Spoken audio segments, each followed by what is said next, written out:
उपासक को चाहिए जो वैष्णव दीक्षा ले चुका है कि ब्याह कनागत कारटो राजदान गृहदान भगवत जनिन को गहे तो होए भजन की हानि। ब्याह शादियों में भोजन नहीं पाना चाहिए। तो आप कहेंगे तो व्यवहार ही नहीं चल पाएगा, फिर हमारे व्यवहार में कौन आएगा। कोशिश करो जहां तक हो सके। कौन तुम्हें वहां वीडियो में बना के खड़ा है कि तुमने पाया कि नहीं पाया। सब अपवित्रता का राज्य होता है। अगर आप वैष्णव हो तो भगवत समर्पित भोजन पाओगे। एक वो सिस्टम होता है जिसमें ऐसे भर के सब रख दिए और सब ले लेकर के पा रहे, इसमें क्या पवित्रता है। आप मतलब ऐसा तो है कि एक बार लेकर के फिर आप ले सकते हैं, कोई भी ले सकता है, देने वाला कोई नहीं, अपने आप से उठाओ और खाओ। वाह, तो सब अपवित्र हो गया कि नहीं हो गया। उसी जूठे हाथ से आप लिए, उसी जूठे हाथ से वो लिए, उसी कहां वैष्णव सिद्धांत रह गया। पहले गांव में तो ऐसे पवाया जाता था, सबके पैर धुले जाते थे, पट्टी बिछाई जाती थी, बैठाला गया, सुंदर पत्ते के वो पत्तल धोने और फिर रज के कुल्हड़ आदि पात्रों में बढ़िया और परोस करके फिर जय जयकार हो। गांवों में भी जयकारा लगता था और फिर ऐसे और जो पूज्य जन होते थे उनको भेंट देकर पैर छू, ऐसे सम्मान। अब ये जूता पहने और सब पवित्र भोजन, तो इसलिए मना कह रहे हैं ब्याह का भोजन नहीं लेना चाहिए। विरक्त को तो बिल्कुल नहीं लेना चाहिए। गृहस्थी में अपना देख लो, काम चला लो। उस दिन पेट दर्द कर रहा है ऐसा कह दो, नहीं अपना बोल दे कि भाई आज हमारा पेट खराब है, उल्टी जैसा लग रहा है, अगर इतना भी पाया तो उल्टी हो जाएगी, अगर आप चाहो तो नींबू पानी ले सकते हैं। ऐसे काम चलाना चाहिए। अपनी वैष्णवता पवित्र, अब उन्हीं में लोग मदिरा जिरा प्रिय उसी से ले रहे हैं, उसी से आप लोगे जूठा, कैसे भजन बनेगा। और दूसरा कह रहे हैं कनागत, पितरों का जो पक्ष आता है उसमें जो भिक्षान पितर श्राद्ध का अन्न, ये निषेध किया गया। ये नहीं, वैसे ब्रजवासी जन देते भी नहीं, मना कर देते बाबा हमारे यहाँ श्राद्ध है, और वैसे लेना भी नहीं चाहिए, नहीं तो भजन का नाश होता है। ब्याह का भोजन नहीं लेना चाहिए, कनागत पितर श्राद्ध का भोजन नहीं लेना चाहिए। और कारटो, वो जो तेरही जो शरीर छूटने के बाद वो भंडारा होता है, वो वैष्णव जनों को नहीं पाना चाहिए। अब अपने घर में है तो बात अलग है, लेकिन निमंत्रण का नहीं पाना चाहिए। और विरक्त को तो पाना ही नहीं चाहिए। ब्याह का नहीं पाना चाहिए, पितृ श्राद्ध का नहीं पाना चाहिए। और कारटो कहते तेरही, जो 13 वहां शरीर पूरा होने के बाद, वो नहीं पाना चाहिए। और कह रहे हैं राजदान, राजा का भोजन नहीं पाना चाहिए। बड़े राज पदों पर विराजमान उनका प्रतिग्रह नहीं लेना चाहिए। और यहां प्रायः हम प्रार्थना करते हैं अपने जनों से कि कभी ऐसा न स्वीकार किया जाए। जो साधारण नौकरी करते हैं, किसान हैं, वो 150 रुपया दे दे तो ले ले, उससे नमक दाल रोटी खाओगे तो भजन बढ़ेगा। और जो ऊंची गड्डी के चक्कर में पड़ोगे तो फिर भाव बिगड़ जाएगा, भजन नहीं होगा। राज अन्न निषेध किया गया है। राज अन्न, राज प्रतिग्रह बहुत हानिकारक होता है। यहां तक कि राज दर्शन निषेध किया गया। जब महाप्रभु चैतन्य देव से कहा गया कि जगन्नाथपुरी के परम महाभागवत राजा रुद्र प्रताप जी आपके दर्शन करना चाहते हैं, तो उन्होंने कहा हाँ, आप यही करोगे ना, हमारा सन्यास धर्म नष्ट करोगे, अब राज दर्शन हम करें। यहां तक कि वो राजवेश से छुप करके और गोपी गीत कंठस्थ करके जब महाप्रभु को दूर से सुना तो कहा कौन महाभागवत अमृत रस बरसा रहा है। महाप्रभु ने आलिंगन किया। राज दर्शन, राज अन्न, राज प्रतिग्रह, ये इसलिए कि इससे बुद्धि भ्रष्ट हो जाती है, भजन में रुचि नहीं होती। और आगे कह रहे गृहदान, ग्रहों का दान। एक हम गृहस्थ को देखा, जब उनके लड़का बच्चा बीमार होते थे तो खीर, हलवा और भेंट उसको गोद में लाते और ऐसे सामने उतारते, कहते ले बाबा। एक बार गुरुजी से पूछा कि भिक्षा में जैसे, अरे बोले ले मत लेना, उसमें नहीं कभी ऐसा। देखो लोग संत महात्माओं को क्या समझते हैं, ऐसे पवाया जाता है जैसे अपने पुत्र को पवाओ। तो किस भाव से पवाते हो, बस पुत्र ने पा लिया यही सौभाग्य, संत ने पा लिया सारे अमंगल नष्ट हो गए। इसीलिए बहुत संभल के खान पान करना, जैसे कोई बीमार है उतार के, और ऐसे, या ग्रह नक्षत्रों का दान, बोले होए भजन की हानि, पक्का। ब्याह का, श्राद्ध का, पितृपक्ष का, एकादश श्राद्ध का, 13वीं का, राजन्न का और ग्रहों का दान, भगवत जन इनको गाए तो होए भजन के हान। पक्का भजन नाश हो, जो ग्रह नक्षत्रों आदि का नहीं दान पुण्य करते, बहुत होश में। घाट बाट चौपाल चुरी देवल हाट मसान, भगवत बसिन सराय में भजन भड़ाई निदान। इतने जगह का भोजन नहीं लेना चाहिए, ऐसी जगह बैठ के भजन नहीं करना चाहिए। बोले घाट में जहां स्त्री पुरुष स्नान कर रहे हो वहां बैठकर भजन नहीं करना चाहिए, भजन नहीं होगा, उपद्रव करेगा, नेत्र चंचल होंगे। जहां स्त्री पुरुष की भीड़ लगी हो, लोग स्नान करते हो, ऐसे स्थानों पे उपासक को नहीं बैठना चाहिए भजन के लिए। जहां से लोग रास्ता बनाए हों वहां नहीं बैठना चाहिए। घाट बाट और चौपाल, चौराहे पर नहीं, और देवल मंदिर में बैठकर नहीं, और हाट बाजार में बैठ करके नहीं, और श्मशान में बैठकर नहीं। भगवत रसिक सराय, सराय आदि में जहां बहुत लोग बैठकर संगोष्ठी करते हो वहां नहीं। इससे भाव दूषित हो जाएगा, तुम्हारा भजन नहीं बनेगा। घाट बाट चौपाल चूरी देवल हाट मसान, नदी के किनारे जहां बहुत लोग स्नान कर रहे हो, घाट के और रास्ते में और चौपाल में, चौराहे में, मंदिर में, बाजार में, श्मशान में, सराय आदि में बैठकर भजन नहीं करना चाहिए, क्योंकि भजन भाव इससे दूषित हो जाता है, बिगड़ जाता है। तो भजन कहां करे फिर? नदी किनारे गिर शिखर बाग इको सो देखी, भगवत जन बिलमो तहां बाढ़े भजन विषेक। कोई नहीं है, कोई स्नान करने नहीं आता, ऐसे घाट से अलग स्थान पे माताएं बहनें ना बैठे। ये विरक्त संतों की बात कही, माताएं बहनें समाज का ही सेवन करें। ऐसी जगह बैठे जहां लोग आ जा रहे हैं, ऐसी जगह बैठे जहां 4 लोग बैठे हुए हैं। एकांत ऐसे स्थानों में ना ये सूत्र स्वीकार करें। नदी किनारे बहुत दूर एकांत में जहां जन साधारण लोग न जाते हो, गिर शिखर पहाड़ के किसी एकांतिक चोटी पर बैठकर, या किसी एकांतिक बाग में, या किसी एकांत स्थान में जहां लोगों का ठहरना बैठना आना जाना नहीं है, ऐसे स्थान पर बैठकर चित्त को प्रभु में लगाए तो भजन विशेष बढ़ता है। नदी किनारे गिर शिखर बाग को सो देख, भगवत जन बिलमो तहां बाढ़े भजन विषेक। श्री भगवत ऋषिक जी महाराज कह रहे हैं ऐसी जगह भजन बढ़ता है। और सबसे ज्यादा भजन की वृत्ति आती है भगवान के प्रेमी जनों के संग में बैठकर। एक बार की गौशाला में भजन करे तो इतना, आप संगम में करे, फिर लिखा था गुरु चरणों के समीप भजन करे तो अनंत गुना फल मिलता है। तो गुरु चरणों की समीपता का क्या मतलब है? अपने गुरुदेव की पादुका, अपने गुरुदेव की आपने श्री सीताराम ओंकारनाथ जी को देखा, छाती में बांधे थे अपने गुरु जी की पादुका। ये निरंतर गुरु का सानिध्य है। गुरु चरण पादुका साक्षात गुरु जी। जब भरत जी ने कहा कि प्रभु हम सब तो आए हैं आपका अभिषेक करने के लिए, आप जैसी आज्ञा करें, तो भगवान ने कहा भरत जैसा तुम कह दोगे। जब सारा भार भरत जी के ऊपर डाल दिया तो भरत जी ने कहा जे विधि प्रभु प्रसन्न मन होई, करुणा सागर कीजिए सोई। प्रभु जिस प्रकार आपका मन प्रसन्न हो वही कीजिए, ऐसा नहीं आपका मन जिस प्रकार। तो भगवान ने कहा हम तो यही चाहते अपने पिता की आज्ञा का पालन करो। तो बोले प्रभु जीने का सहारा दे दीजिए। तो भगवान ने पादुका 14 वर्ष तक पादुका को सिंहासन में विराजमान कर पूर्ण राज्य शासन आज्ञा मांगकर करते थे। ऐसे गुरुचरण चिन्ह, गुरुचरण पादुका का सानिध्य और निरंतर भजन तो अनंत गुना फल प्रदान करता है।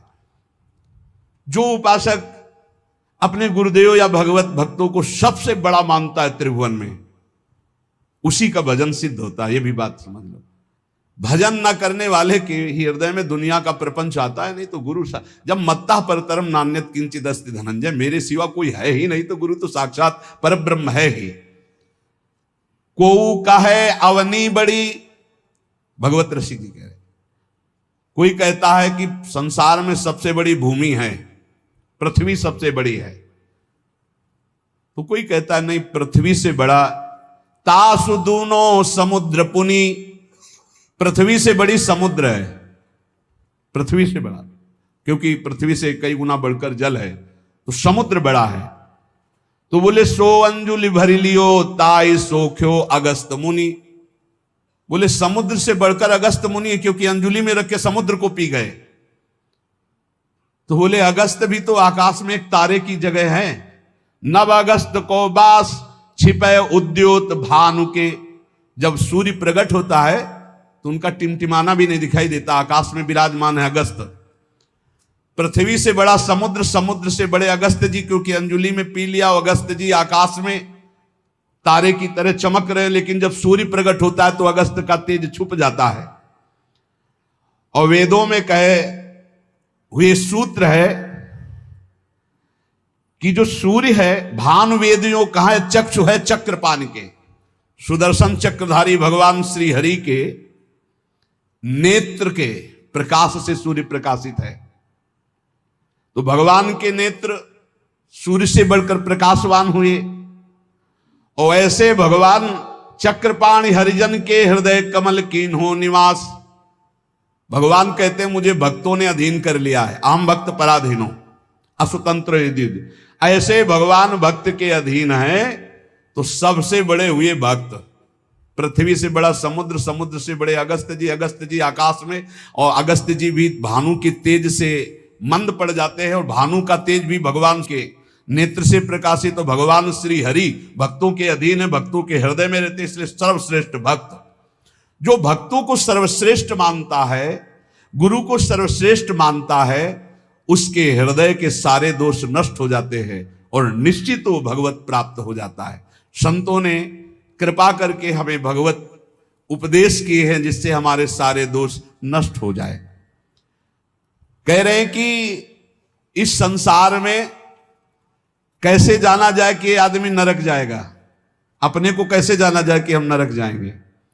बोले विश्वासघातिनो ये च कृतज्ञाव्रत लोपिनः द्विज देवेषु विद्विष्टा शांतयन्ते धराम नराः।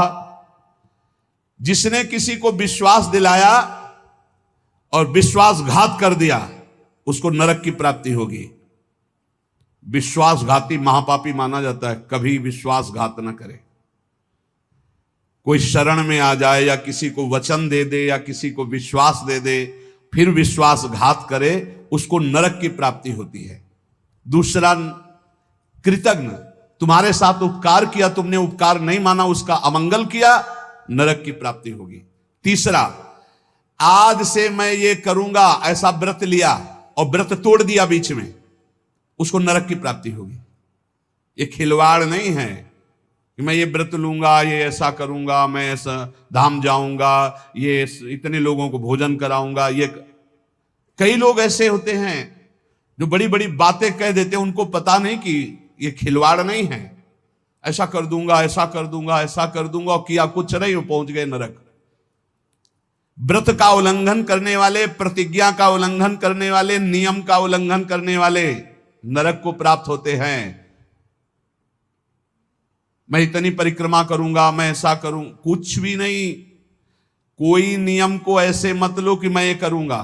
ये प्रभु की इच्छा होगी, समय रहा, जीवन रहा तो हो जाएगा, नहीं रहा, सामय के मर गए तो।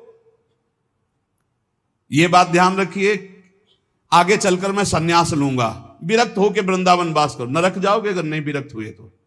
मैं इतना यहां मंदिर बनवा दूंगा, नहीं बनवाया नरक जाओगे। वचन संभाल के बोलो, आज से मैं कुछ दिन व्रत रहूंगा। बकवास करना बंद कर दे तो जीवन उन्नति में हो जाता है। शाम का भोजन नहीं करूंगा, एकांत भजन करूंगा, नहीं भोजन मत करना लेकिन सेवा करो, भजन करो। समझे नहीं आते, वाणी को ऐसे बिखेरते चले जाते हैं। व्रत का उल्लंघन करने वाला नारकी गति को प्राप्त होता है। संतों से द्वेष करने वाला, गुरु से द्वेष करने वाला, ये नरक को प्राप्त होते हैं। और ध्यान से सुनो, जो माता पिता को दंडित करता है, गाली देता है, अपमान करता है, उसे सीधे नरक की प्राप्ति होती है। बिल्कुल पक्का समझ लो। माता पिता भगवान का स्वरूप है। मातृदेवो भव पितृदेवो भव। बिल्कुल बुद्धि खराब मत करो, कलयुग बुद्धि भ्रष्ट कर रहा है। माने मात पिता नहीं देवा, साधुन ते करवावें सेवा, जिनके आचरण भवानी ते निश्चर समझानो। राक्षस है, और ऐसे राक्षस अब पुत्र रूप में ज्यादा पैदा हो रहे हैं। एक देखा मुंह कि माता को बाल पकड़ के घसीट रहा है, लात से पेट में प्रहार कर रहा है, पिता को थप्पड़ और सीधे छाती पे लात। वाह, इस पुत्र की जानते हो क्या गति होगी? सीधे रो नरक, फिर वहां जो दंड मिलता है, वहां मरना तो है नहीं प्यारे, ना बेहोश हो सकते हो ना मर सकते हो, होश में रहकर दंड भोगना है। नरक की ये खासियत है, 100 बार काटे जाओगे 100 बार जिंदा रहोगे, उसे यातना देह कहते हैं। होश में ये मत मानना कि नरक वरक नहीं है। जैसे लोग कहते जा रहे हैं कौन नरक सरक, बोल लो, जब फंसते हो ना, बोले यही सब मिलता है, यही नहीं मिलता है। जब चोरी करोगे तो पहले घर से लेके थाने तक डंडा चलेगा, फिर थाने में स्पेशल पिटाई होगी, फिर कपड़े वपड़े संभाल के तुम्हारे हथकड़ी लगा के जज के सामने, फिर वहां तुम्हारी चोरी का न्याय होगा। ये ब्याज में मिला है, ये ब्याज में घर से लेकर पकड़ने तक और थाने तक जो पिटाई हुई ये ब्याज है। मूल तो न्यायाधीश करेगा कि 20 साल की सजा या अमुक से इतना इतना दंड। ऐसे ही कर लो मनमानी पाप। यहां जो ठोकर और रोग है ये तो ब्याज है, मूल तो नरक में भोगना पड़ेगा। जो माता पिता का त्याग कर देता है उसे नरक की प्राप्ति होती है। जो माता पिता को दंड देता है, जो माता पिता को गाली देता है, और जो अपनी पाणी ग्रहण की हुई स्त्री को, निर्दोष स्त्री को नाना प्रकार के दोषारोपण करके दंड देता रहता है, कलह मचाता रहता है, ऐसे पुरुष को नरक की प्राप्ति। और जो अपने सज्जन पति का त्याग कर पर पुरुष का अनुसरण करती, ऐसी स्त्री को नरक की प्राप्ति होती है। जो गुरुजनों को कठोर वचन बोलते हैं, जो गुरुजनों का आदेश का पालन नहीं करते, उनका पोषण नहीं करते, जो देवता ब्राह्मण और निर्बलों का धन का अपहरण कर लेते हैं, ऐसे मनुष्यों को नरक की प्राप्ति होती है। जो मदिरा पान करते हैं, सुन लीजिए, ये चे मध्य रता पापा द्वित कर्म रतास तथा। हमारा शास्त्र कहता है भारतवासी हो, विदेशी नहीं हो तुम, इस भूमि में जन्मे हो, यदि मदिरा पियोगे तो नरक का रास्ता पक्का कर रहे हो। बोले इसमें तो कोई हिंसा नहीं, लेकिन शास्त्र निषेध है। ये च मध्य रता पापा द्वित कर्म रतास तथा। जो जुआ खेलते हैं मदिरा पीते हैं, और जो साधु वेश रख के पाखंड करते हैं, इनको सीधे नरक की प्राप्ति होती है। यहां जो वर्णन हो रहा है वो बीच में विश्राम नहीं, सीधे नरक, बिना रोक टोक के। जो माता पिता को दंड देते हैं, जो निर्बलों का धन अपहरण करते हैं, जो देवताओं का धन अपहरण करते हैं, देव मंदिरों का, जो पापी मदिरा पीता है, जुआ खेलता है, जो पाखंड करता है साधु वेश में, इन सबको नरक की प्राप्ति होती है। ऐसा थोड़ी कि तुम साधु वेश रख लिए तो तुम चक्रवर्ती हो, जो चाहो सो कर सको, नहीं। देखो, अगर साधु वेश धरकर गलती हो जाए तो भगवान क्षमा करते, चूक, लेकिन पाखंड का मतलब जानबूझ के वही करते रहना, महापातकी, अतिपातकी, इन सबको। और जो दूसरे जीव जंतुओं को पका के खाते हैं, जो जीवों को पका के, ये भारत है, भारत धर्मात्माओं का देश है, महात्माओं का देश है, यति और सतियों का देश है। यहां एक कबूतर के लिए अपने शरीर को काट के तराजू पे रख दिया, ये वो राजाओं का देश है, वो प्रजा का देश है जो शरणागतों के लिए जीवन अर्पित कर दे। यहां जो जीव जंतुओं को पका के खाते हैं, भैया सुन लो, ये जो मांस मछली अंडा खाने वाले, बोले और तो कुछ हम नहीं खाते, मछली खाते। तो मछली में जीव नहीं? बोले नहीं, ये पानी की तरोई है। हाँ, हमसे बोले एक तरोई जो होती है वो जमीन में छेलती है, ये पानी की तरोई है मछली, और पानी की तरोई है वो। बनोगे तुम भी पानी की तरोई, तैयार हो जाओ, फिर तुमको सीधे मिर्ची की तरह तल के कढ़ाई में जिंदा फिर खाएंगे। वो काल स्वरूप भगवान है। अर्जुन को दिखाया कि देखो भीष्म द्रोणाचार्य लौंग इलायची की तरह फंसे हमारी दाढ़ों में, होश में रहो, शास्त्र आज्ञा है। जो दूसरे जीव जंतुओं को मार के उबाल के, बोले हम तो नहीं इसे पर खरीद के लाते हैं, वैसे ही भोग मिलेगा, दंड मिलेगा। और सुनो, जो सत्कर्म का संकल्प करके सत्कर्म नहीं करते, सत्कर्म का संकल्प लेके, सत्कर्म का ये करूंगा, ये दूंगा, ये ऐसा कभी मत बोलो, जबान से कर दो, कर दिया, जबान से बोल दिया और किया नहीं तो नरक जाओगे। जो दूसरों को सदैव कष्ट ही देता रहता है, जो शास्त्र और धर्म के विरुद्ध चलता है, शास्त्र के अनुसार चलने वालों का उपहास करता है, जो दूसरे की जीविका छीन लेता है, जो द्वेषवश महामहिम गुरुजनों की निंदा में प्रवृत्त होता है, वे सब नरक जाते हैं। जो दाता दान दे रहा है और वो जाकर उसको भड़का के रोक देते हैं, नरक जाएंगे, दाता भी और भड़काने वाला भी। जो पाप कर्म के लिए प्रेरणा देता है, जो अनाथ उनको पीड़ा पहुंचाता है, इन भूतल पर ऐसे लोगों को नरक की प्राप्ति होती है और ये पाप उनको घोर दुख में नरकों में ढकेलते हैं। ब्रह्मण्यम पुण्यमुत्सृज्य ये द्विजा लोभ मोहिता कुकर्म युपजीवंती ते वै निरयगामिना नरकगामी। ध्यान से सुनना, जो ऊंचे कुलों में जन्म लेकर के निम्न आचरण करते हैं, न संध्या है, न बंधन है, न अर्घ देना है, बस मनमानी पापाचरण, सीधे नरक, खिलवाड़ नहीं है। तभी कलयुग ने ब्रह्मा जी से कहा था चिंता मत करो। जैसे बड़े भैया ने सतयुग ने कहा हमारे राज्य में कोई नरक नहीं जाएगा, फिर छोटे भैया त्रेता जी ने कहा कि हमारे राज्य में भी जैसे बड़े भैया का राज्य वैसे ही रहेगा। द्वापर ने कहा आज्ञा पालन की कोशिश करेंगे। तो कलयुग ने कहा ब्रह्मा जी से वचन देते हैं, भूल चूक से कोई स्वर्ग या परम पद चला जाए ना, सीधे नरक भेजेंगे, हाउसफुल, नरक हाउसफुल रहेगा। देख लो ना, यही लक्षण है, जो लक्षण है उनको देखो प्राय। जो लोभ से मोहित होकर परम पवित्र कुलों में जन्म कर होकर के अपने कुल धर्म का त्याग करके पापाचरण करते हैं, ऐसों को नरक की प्राप्ति होती है। जो भगवान को गालियां देते हैं, नास्तिक हैं, इनको नरक की प्राप्ति होती है। जो धर्म की मर्यादा को भंग करते हैं, उनको नरक की प्राप्ति होती है। जो कामी पुरुष दूसरे की स्त्रियों के साथ या कामी दूसरे पुरुषों के साथ, उनको नरक की प्राप्ति होती है। ध्यान दे दे, भारत है, धर्म विधान है। अब आप कह दो कि नहीं कानून नहीं, ये कानून, ये भागवतिक कानून है, भगवान का बनाया हुआ है, तुम्हें भोगना पड़ेगा। होश में सत्संग सुनाने के लिए ये बड़े बड़े शास्त्रों से, महर्षियों से इसीलिए चयन करते हैं कि तुम्हारे और हमारे होश ठीक रहे। ये भारत है, ये धर्म भूमि है, यहां मनमानी आचरण नहीं कि पतिवंचक परपति रति करई, गोस्वामी तुलसीदास जी, रौरव नरक कल्प सत परई, ऐसे पुरुष के लिए भी है। जो दंभ करता है, जो किसी को दान देने की बात कह के पलट जाता है, उसे नरक की प्राप्ति होती है। जो दूसरों की चुगली करता है, जो अभिमान में भर करके दैन्य पुरुषों को सताता है, ऐसे लोग होते हैं। जो झूठ बोलता है बात बात पे, उनको नरक की प्राप्ति होती है। जो अपनी बात कह के सीधे पलट जाता है, जो दूसरों का धन हड़प लेता है, जो दूसरों को निष्कलंक होने पर भी कलंक लगाता है, ऐसे लोगों को नरक की प्राप्ति होती है।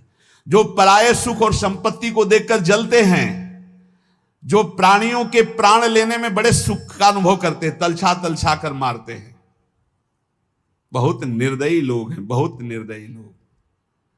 ये जलाते हैं पशुओं को, ऐसे पैर बांध दिए, ऊपर ऐसे सरिया डाल के उसमें पैरों में, और नीचे आग लगा दी, धीरे धीरे घंटों में तड़प, अब मुंह बंधा है, आवाज नहीं निकल, तड़प तड़प कर वो मर रहे, और वो 4-10 बैठे हंसी मजाक करे, करो करो मजाक करो। यमदूत ऐसे ही बांधेंगे, बिल्कुल ऐसे ही। और वहां यहां एक दिन तुम ऐसा पाप करोगे, वहां सैकड़ों वर्ष उसका भोगना पड़ेगा। जैसे 15-20 मिनट पाप कर ले, कत्ल कर ले, व्यभिचार कर ले, पूरे जीवन जेल में रहना पड़ेगा, फांसी भी हो सकती है। ऐसे ही यहां एक पशु को तुमने जलाया, आनंद लिया, वहां हो सकता है कि एक कल्प तक तुमको जलाया जाए। जैसे यहां एक 15 मिनट का अपराध, आजीवन कारावास। होश में ये नहीं मानना कि ये नरक स्वर्ग सब व्यर्थ है। जो लोग पराई स्त्री को फुसला के फंसा के दुराचार करते हैं, मार देते हैं, जो लोग कुआं, बगीचा, पोखरा, पौशाला, इन स्थानों को अपवित्र करते हैं बेविचार के द्वारा, मलमूत्र त्याग के, मान लो पानी है, पानी में मलमूत्र करना, पानी में बेविचार करना, पानी, ऐसों को सीधे नरक मिलता है, सीधे नरक। पोखरे में, कुएं में, बगीचे में जो अपवित्र आचरण करते हैं, उनको नरक की प्राप्ति होती है। जो देव स्थानों में दी गई जमीन संपत्ति को हड़प लेते हैं, जो बच्चों को चुरा लेते हैं, शिशु बच्चों को चुरा कर बेचना, या जो अतिथि को भोजन दिए बिना स्वयं भोजन कर लेते हैं, ऐसे लोगों को नरक की प्राप्ति होती है। जो सन्यास का संकल्प लेकर फिर सन्यास आश्रम को कलंकित करते हैं, जो मित्र भाव करके दगा दे देते हैं, ऐसे जितने पुरुष बताए गए ये सब के सब नरकगामी होते हैं। इसलिए हम श्री भगवान का आश्रय लेकर नाम जप करते हुए सुधार करें, हमको नरक न जाना पड़े, इसी जन्म में हमारी भगवत प्राप्ति हो जाए, निश्चित हो जाएगी नाम जप से। और ये संकल्प लो, अब लो नसानी अब ना न सही हो, तो भगवान कृपा करके माफ कर देंगे। हम तो हम सर्व पापेभ्यो मोक्षयिष्यामि मा शुचा। श्री राधा वल्लभ लाल की।